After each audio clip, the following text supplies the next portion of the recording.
நண்பர்கள் அனைவரையும் Jagadish audio book YouTube சேனலுக்கு அன்புடன் வரவேற்கின்றோம். குற்றப்பரம்பரை பாகம் 28. ஆடிக்காற்று சுழித்து அடிக்க நாக்குகளை சுழற்றி போட்டு தீ ஆட்டமாய் ஆடியது. கார்மேக ஆசாரி வீடு ஊருக்கு ஒதுக்குப்புறமாய் இருந்தது. வீட்டோரம் கொல்லம்பட்டறை. ஆசாரி மனைவி இறைவயிற்றோடு வீட்டுக்குள் மாட்டிக்கொண்டார். பெருநாளி சனமெல்லாம் நெருப்பை அணைக்க ஓடியாடி திரிந்தாலும் உள்ளே சிக்கிய உயிரை காப்பாற்ற வழி தெரியாமல் தவித்தது. வறண்டு கிடந்த கண்மாய்க்குள்ளே வெட்டுக்கிடங்களில் கூட பொட்டு தண்ணி கிடையாது. எஸ்டேட் கிணற்றையும் நரகளை அள்ளி போட்டு மூடியாச்சு. வீட்டு பண்ட பாத்திரங்களில் மிச்சம் மீதி இருக்கும் தண்ணீரை கொண்டு வந்து ஆளாளுக்கு எரிந்தாலும் நெருப்பு புதியாட்டம் போட்டது. நிறை மாசமாய் கர்ப்பிணி வீட்டுக்குள் இருந்து அலறுகிறாள். திக்கெல்லாம் பரவிய தீ உள்ளே நுழைய இடம் தரவில்லை. விளையாட்டு காட்டுது. ஊற்றுகிற தண்ணீரை எல்லாம் வாங்கி கொண்டு சடசடத்து எரியுது. அடிக்கிற வெயிலுக்கும் காற்றுக்கும் பொறி பறக்குது. கார்மேக ஆசாரி பரிதவித்து சுற்றி சுற்றி வந்து கத்தினார். எரியிற தீயிலே என் குலவிளக்கு அணையுதே, பெண்கள் எல்லாம் புள்ளத்தாட்சியை காப்பாத்துங்களேன். 2 கைகளையும் ஏந்தி தவித்து திரிந்தனர். சிறுவர்கள் ஏதோ தங்களால் ஆனதாக உறுதி மண்ணை அள்ளி அள்ளி நெருப்பில் எரிந்தார்கள். நெருப்புக்குள் பாய போன கார்மேக ஆசாரியை இளவட்டங்கள் விடவில்லை. பெஞ்சாதி மேல் கார்மேக ஆசாரி உயிரையே வைத்திருந்தார். பெஞ்சாதியை தாங்கி தடவி கொண்டே திரிவார். ஊருக்கு ஒதுக்குப்புறமான வீடு என்பதால் இன்னும் சௌகரியமா போச்சு. வேலை வெட்டி எல்லாம் போட்டுவிட்டு சேலை முந்தியை பிடித்து கொண்டே அலைவார். அதிர நடக்க விடமாட்டார். ஆத்தா தாயி மெதுவா நடடா.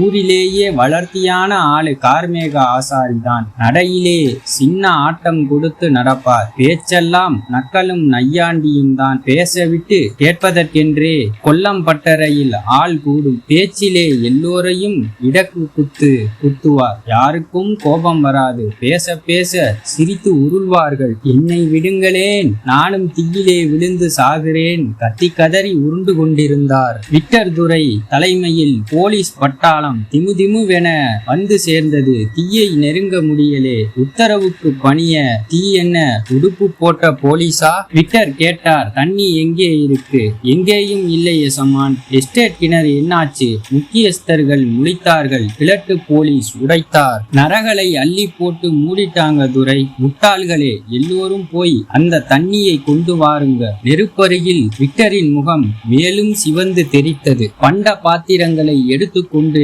எல்லோரும் எஸ்டேட் கிணற்றுக்கு ஓடினார்கள். இந்த நெருப்பிலும் சுப்பையா பற்ற வைத்தார். எசமான், இது கொம்பூதிக்காரன் வேலைதான் எசமான். விக்டர் முகம் சுளித்தார். இது யார் வீடு? கத்தி உருண்டு கொண்டிருந்த கார்மேக ஆசாரியை கைகாட்டினார்கள். வீட்டுக்குள்ளே அவரு பெஞ்சாதி சிக்கி இருக்குது எசமான். விக்டர் துரை வெள்ளக்கார சார்ஜெண்டை தோளருகே அழைத்து அந்த பெண்ணை மீட்கணும். என்ன செய்யலாம்? கேட்டபடி பைக்குள் இருந்து சுருட்டை எடுத்து வாயில் வைத்துக் கொண்டார். உள்ளே யாரும் நுழைய முடியாது. தீயை அணைச்ச பின்னாடிதான் நுழையலாம் துரை. உள்ளிருந்து கூக்குரல் கேட்டுக்கொண்டே இருந்தது. எரிந்து கொண்டிருந்த விக்டர் துரையை நெருங்கி அந்த கொம்பூதிக்காரர்களை ஒன்னும் பண்ண முடியாதா எசமான்? எண்ணெயை ஊற்றினார் ஏகாம்பரம். என் கையில் கொம்பூதிக்காரன் அகப்பட்டால் தெரியும் என்ன செய்வேன் என்று சுருட்டை பற்ற வைத்தார். கண்மாய்க்கரையில் நின்று கார்மேக ஆசாரி வீடு எரிவதை பார்த்த வேயண்ணாவும் மையத்துறையும் ஓட்டமும் நடையுமாக வந்தார்கள். பாவம், கார்மேகம்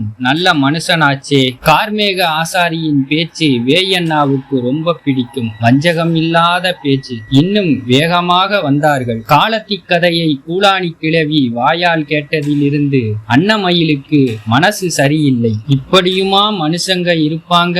கூட பிறந்த தங்கச்சியை நிறைவயிரோடு கதவிடுக்கில் திணித்து நெறித்து கொன்னிருக்காங்களே பாவிக. காலத்தி அப்படி என்னதான் தப்பு பண்ணிட்டாள்? அவள் காதலிச்ச வீரனும் ஒரு மனுஷன்தானே. எவன் கண்டுபிடிச்சான் இந்த சாதியை? தனக்குள் கேள்வியாய் கேட்டுக் கொண்டிருந்தாள். கதவிடுக்கில் வைத்து நெரிச்சு கொன்றதோடு கத்தியாலே வயித்தை கீறி பிள்ளையை எடுத்து வெளியே வீசி இருக்காங்களே, இரக்கமில்லாத பயலுக. பாவம் மையத்துறை. பிறப்பே கொடுமையா இருக்கு. அன்னமயில் ஓய்ந்திருக்கும் போதெல்லாம் இந்த நினைவுகளைத்தான் உருட்டி கொண்டே இருந்தாள். உள்வீட்டு ஓலை தடுக்கில் மாறி மாறி புரண்டு படுத்தாள். அடுப்பு வேலைகளில் இருந்த அங்கம்மா, அடியே அன்னமயில் அன்னமயிலு வாசல்லே யாரோ வந்து நிக்கிற சத்தம் கேக்குது, யாருன்னு பாரு. அடுப்பு சட்டியை இறக்கினாள். அன்னமயில் எழுந்து உட்கார்ந்து தலைமுடியை அள்ளி முடிவதற்குள் வாசலில் இருந்த பூலாணி கூவினாள், அடியே அன்னமயிலே,